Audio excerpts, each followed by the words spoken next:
Now that could definitely come between me and my Calvins. Do you have Calvin Klein underwear on? А вы помните ту культовую рекламную кампанию от Calvin Klein 1992 года с участием еще только начинающей модели Кейт Мосс и певца группы New Kids on the Block Марки Марка? Тогда Кейт было всего 17, а Марку 21. А сегодня Мосс прославленная супермодель, а Уолберг, да-да, это именно он скрывался под тем псевдонимом, звезда Голливуда первой величины.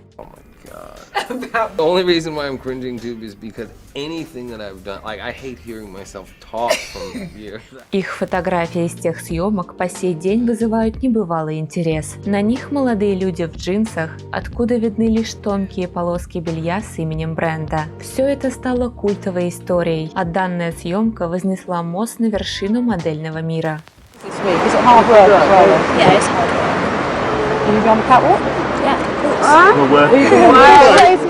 Однако за такой успех пришлось заплатить довольно высокую цену. Супермодель признавалась, что после этого ей потребовалась помощь психолога. Мосса говорит, что ей даже сейчас трудно вспоминать, как ее тогда 17-летнюю девчонку вынудили сниматься топлес. Кстати, как мы уже писали в своем телеграм-канале, буквально 2 года спустя девушка в абсолютно голом платье придет на вечеринку своего модельного агентства и будет улыбаться фотографам. Но тогда, в 17 лет, съемка топлес далась ей очень тяжело. Марка Уолберга Кейт ужасно стеснялась, а позы, которые их заставляли принимать, вызывали отвращение. Но Кэлвину Кляйну нравилось сочетание ее невинности и провокационного образа на фотографиях. После того, как все закончилось, ей было настолько невыносимо стыдно и горько, что она чувствовала себя использованной и разбитой. Can you unbutton the top button of those jeans?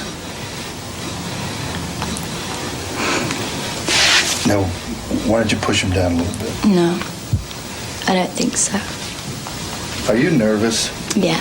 Мосс признавалась, что тогда хотела просто умереть, и врач ей даже прописал успокоительное. На партнера по фотосессии Марки Марка и фотографа Герба Рица она была ужасно обижена. Нужно сказать, что Марк Уолберг на тот момент уже был звездой, и у него была репутация мачо и эдакого плохого парня. И вел он себя тогда соответствующе. Мосс вспоминает, что у него, как у знаменитости, была огромная свита, а сам он был высокомерен и груб. Он совсем не пытался облегчить партнерше работу, поддержать или быть мягче. Также модель говорит, что ей сейчас кажется довольно странным, если 16-летнюю девушку фотограф просит раздеться. Ей же тогда просто сказали, что если она этого не сделает, то навсегда может забыть о карьере супермодели. Сделать выбор было очень тяжело. После каждого отснятого сета модель пряталась в туалете и плакала. Сам Calvin Klein прокомментировал события того дня, сказав, что, возможно, все было сделано по отношению к Мосс не очень хорошо. Тем не менее, Кейт тогда в одиночку пробивала новый имидж супермодели. Противостоя таким дивам, как Линда Евангелиста, Синди Кроуфорд, Хелена Кристенсен, Клаудия Шифер. И острых углов было не избежать, а жалеть себя было просто некогда. И именно этот 4-миллионный контракт с Calvin Klein показал, что в модельном бизнесе